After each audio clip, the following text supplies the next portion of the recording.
Assalamualaikum warahmatullahi wabarakatuh. Perkenalkan, kami dari kelompok 7 akan mempresentasikan materi tentang Islam dalam musyawarah, demokrasi dan hakikat instrumen, serta praksis demokrasi Indonesia berdasarkan Pancasila dan Undang-Undang Dasar Negara Republik Indonesia tahun 1945. Kelompok 7 yang beranggotakan saya sendiri, Zaskia Husna Maharani, yang kemudian ada Riki, NIM 2001060022, dan yang ketiga ada Afidya Septiani, NIM 2001060036. Alasan diperlukannya demokrasi yang bersumber dari Pancasila. Pertama, adanya buruknya kinerja lembaga perwakilan dan partai politik. Kemudian terjadinya krisis partisipasi politik rakyat. Yang ketiga, munculnya penguasa di dalam demokrasi. Dan yang keempat, demokrasi saat ini membuang kedaulatan rakyat. Sehingga sangat diperlukannya demokrasi yang bersumber dari Pancasila. Sumber historis, sosiologis, dan politik tentang demokrasi yang bersumber dari Pancasila. Sumber nilai yang berasal dari demokrasi desa. Itu yang pertama. Demokrasi yang diformulasikan sebagai pemerintahan dari rakyat, oleh rakyat, dan untuk rakyat merupakan fenomena baru bagi Indonesia ketika merdeka. Pertama, paham kedaulatan rakyat sebenarnya sudah tumbuh sejak lama di Nusantara. Di alam Minangkabau misalnya, pada abad sekitar 16 sampai pada abad 14 sampai abad ke-15, kekuasaan raja dibatasi oleh ketundukannya pada keadilan dan kepatutan. Itu yang menjadi salah satu contoh di mana sumber nilai yang ada itu berasal dari demokrasi desa. Yang kedua, sumber nilai yang berasal dari Islam. Inti dari kejayaan Islam itu adalah pengakuan pada ketuhanan Yang Maha Esa. Dalam keyakinan ini, hanya Tuhanlah satu-satunya wujud yang pasti. Semua selain Tuhan bersifat nisbi belaka. Konsekuensinya, semua bentuk pengaturan hidup sosial manusia yang melahirkan kekuasaan mutlak dinilai bertentangan dengan jiwa tauhid. Inilah yang menjadikan sumber nilai yang berasal dari Islam. Yang ketiga, sumber nilai yang berasal dari Barat. Kita bisa tahu bahwa masyarakat Barat, terutama Eropa, mempunyai akar demokrasi yang panjang. Pusat pertumbuhan demokrasi terpenting ada di Yunani, adalah kota Athena, yang sering dirujuk sebagai contoh pelaksanaan demokrasi partisipatif dalam negara kota sekitar abad ke-5 sebelum Masehi. Selanjutnya, muncul pula praktik pemerintahan sejenis di Romawi, tepatnya di kota Roma, Italia, yakni sistem pemerintahan republik. Dinamika dan tantangan demokrasi yang bersumber dari Pancasila. Sepanjang sejarah Indonesia pernah mengalami dinamika ketatanegaraan seiring dengan berubahnya konstitusi yang dimulai sejak berlakunya UUD 1945, Konstitusi RI 1949, UUDS 1950, kembali ke UUD 1945, dan akhirnya kita telah berhasil mengamandemen UUD 1945 sebanyak 4 kali. Demokrasi ini dapat kita amati dari fungsi dan peran lembaga permusyawaratan dan perwakilan rakyat menurut UUD 1945, yakni Majelis Permusyawaratan Rakyat atau MPR, Dewan Perwakilan Rakyat atau DPR, dan Dewan Perwakilan Daerah atau DPD. Yang pertama, Majelis Permusyawaratan Rakyat atau MPR. Amandemen UUD 1945 dilakukan pula terhadap ketentuan tentang lembaga permusyawaratan rakyat, yakni MPR. Sebelum dilakukan perubahan, MPR merupakan lembaga tertinggi negara. Setelah dilakukan perubahan, maka terjadilah perubahan secara mendasar dalam sistem ketatanegaraan. Perubahan dari sistem vertikal hierarkis dengan prinsip supremasi MPR menjadi sistem yang horizontal fundamental dengan prinsip saling mengawasi dan mengimbangi antar lembaga negara. Dalam kaitan dengan pemilihan presiden dan wakil presiden secara langsung, timbul kewenangan baru MPR, yakni melantik presiden dan wakil presiden.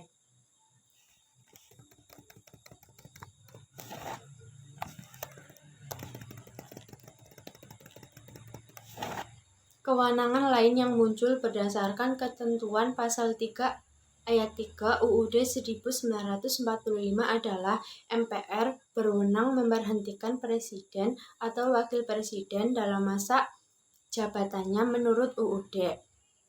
Kewenangan MPR lainnya diatur pula dalam pasal 8 ayat 2 dan ayat 3 Undang-Undang Dasar 1945. Pasal tersebut mengatur tentang pengisian lowongan jabatan presiden dan wakil presiden secara bersama-sama atau bila mana wakil presiden berhalangan tetap. Yang kedua, Dewan Perwakilan Rakyat atau DPR. Dalam upaya mempertegas pembagian kekuasaan dan menerapkan prinsip saling mengawasi dan mengimbangi yang lebih ketat dan transparan, maka ketentuan mengenai DPR dilakukan perubahan dalam upaya mempertegas pembagian kekuasaan dan menerapkan prinsip saling mengawasi dan mengimbangi yang lebih kuat dan transparan, maka ketentuan mengenai DPR dilakukan perubahan.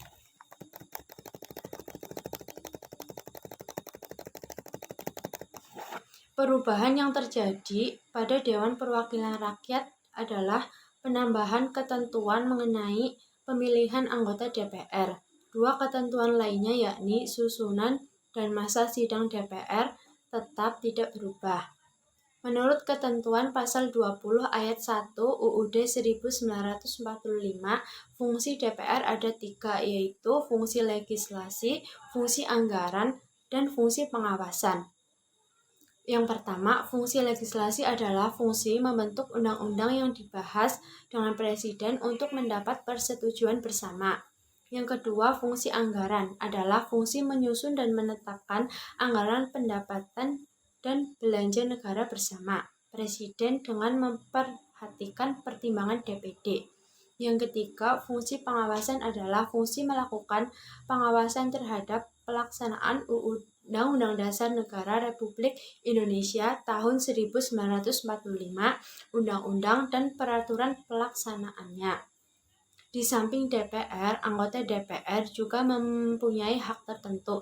Hak-hak anggota DPR tersebut adalah mengajukan rancangan undang-undang, mengajukan pertanyaan, menyampaikan usul dan pendapat, memilih dan dipilih, membela diri, imunitas, dan protokoler, keuangan, dan administratif.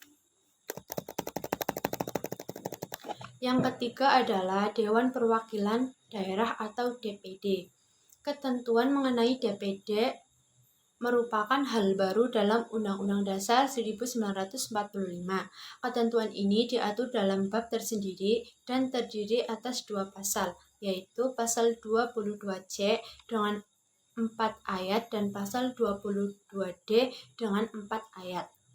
Sistem perwakilan di Indonesia merupakan sistem yang khas, sebab di samping terhadap DPR sebagai lembaga perwakilan berdasarkan aspirasi rakyat, juga ada DPD sebagai lembaga penampung aspirasi daerah. Demikianlah dinamika yang terjadi dengan lembaga permusyawaratan dan perwakilan di negara kita yang secara langsung mempengaruhi kehidupan demokrasi. Dinamika ini tentu saja kita harapkan akan mendatangkan kemaslahatan kepada semakin sehat dan dinamisnya demokrasi Pancasila yang tengah melakukan konsolidasi menuju demokrasi yang matang. Hal ini merupakan peluang dan sekaligus tantangan bagi segenap komponen bangsa.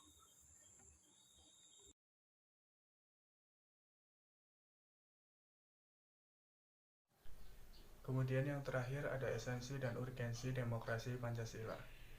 Itu meliputi 3 hal. Yang pertama ada kehidupan demokrasi yang kita kembangkan. Demokrasi itu selain memiliki sifat yang universal, yakni diakui oleh seluruh bangsa-bangsa yang berada di seluruh dunia, juga memiliki sifat yang khas dari masing-masing negara. Sifat khas demokrasi di setiap negara biasanya tergantung ideologi masing-masing.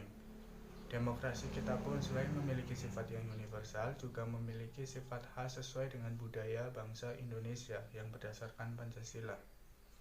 Pilar-pilar demokrasi Pancasila dan maksud esensinya dapat dijelaskan sebagai berikut. Yang pertama, demokrasi berdasarkan ketuhanan yang Maha Esa. Maksud esensinya adalah seluk-beluk sistem serta perilaku dalam menyelenggarakan kenegaraan Republik Indonesia harus taat, konsisten, atau sesuai dengan nilai-nilai dan kaidah-kaidah dasar ketuhanan yang Maha Esa.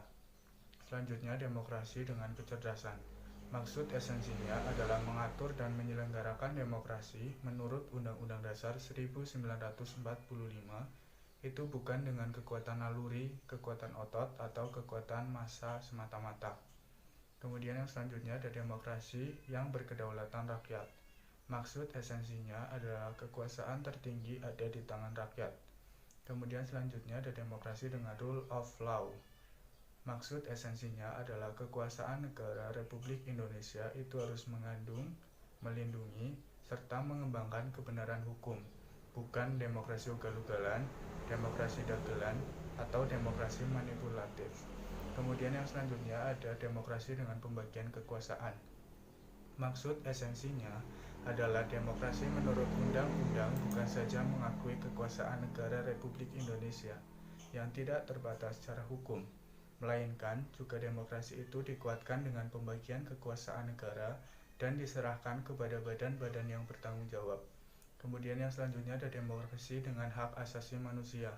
Maksud esensinya adalah demokrasi menurut Undang-Undang Dasar 1945 mengakui hak asasi manusia yang tujuannya bukan saja menghormati hak-hak asasi tersebut, melainkan terlebih untuk meningkatkan martabat dan derajat manusia seutuhnya. Kemudian yang selanjutnya ada demokrasi dengan pengadilan yang merdeka. Maksud esensinya adalah demokrasi menurut Undang-Undang Dasar 1945 menghendaki diberlakukannya sistem pengadilan yang merdeka, yang memberi peluang seluas-luasnya kepada semua pihak yang berkepentingan untuk mencari dan menemukan hukum yang seadil-adilnya. Kemudian yang selanjutnya ada demokrasi dengan otonomi daerah. Maksud esensinya adalah otonomi daerah merupakan pembatasan terhadap kekuasaan negara, khususnya kekuasaan legislatif dan eksekutif di tingkat pusat, dan lebih khusus pembatasan atas kekuasaan presiden. Kemudian yang selanjutnya ada demokrasi dengan kemakmuran. Maksud esensinya adalah demokrasi itu bukan hanya soal kebebasan dan hak, bukan hanya soal kewajiban dan tanggung jawab, bukan pula hanya soal mengorganisir kedaulatan rakyat atau pembagian kekuasaan kenegaraan. Kemudian yang terakhir ada demokrasi yang berkeadilan sosial. Maksud esensinya adalah demokrasi menurut Undang-Undang Dasar 1945 menggariskan keadilan sosial di antara berbagai kelompok, golongan, dan lapisan masyarakat. Kemudian yang kedua ada pentingnya kehidupan yang demokratis.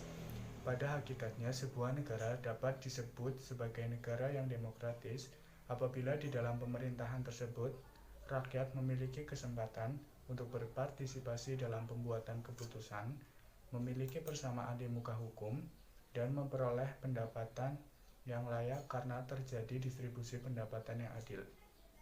Kemudian yang ketiga ada penerapan demokrasi dalam pemilihan pemimpin politik dan pejabat negara. Seorang pemimpin harus memenuhi syarat-syarat tertentu. Berdasarkan sistem demokrasi yang kita anut, seorang pemimpin itu harus beriman, bertakwa, bermoral, berilmu, terampil, dan demokratis. Karakter seorang pemimpin yang beriman dan bertakwa. Sikap terbaik jika memperoleh kepercayaan adalah mensyukurinya, sebab selain tidak banyak orang yang memperoleh kepercayaan seperti itu, juga pada hakikatnya merupakan nikmat dari Tuhan. Salah satu cara untuk bersyukur adalah selalu ingat akan tugas kepemimpinan yang diembannya, yakni memimpin umat mencapai tujuan dengan ridho Tuhan. Kemudian yang kedua ada bermoral. Moral adalah ajaran tentang baik buruk yang diterima umum mengenai perbuatan, sikap, kewajiban, dan sebagainya. Istilah lain untuk moral adalah akhlak, budi pekerti, dan susila. Bermoral berarti mempunyai pertimbangan baik buruk. Pemimpin yang bermoral berarti pemimpin yang berakhlak baik.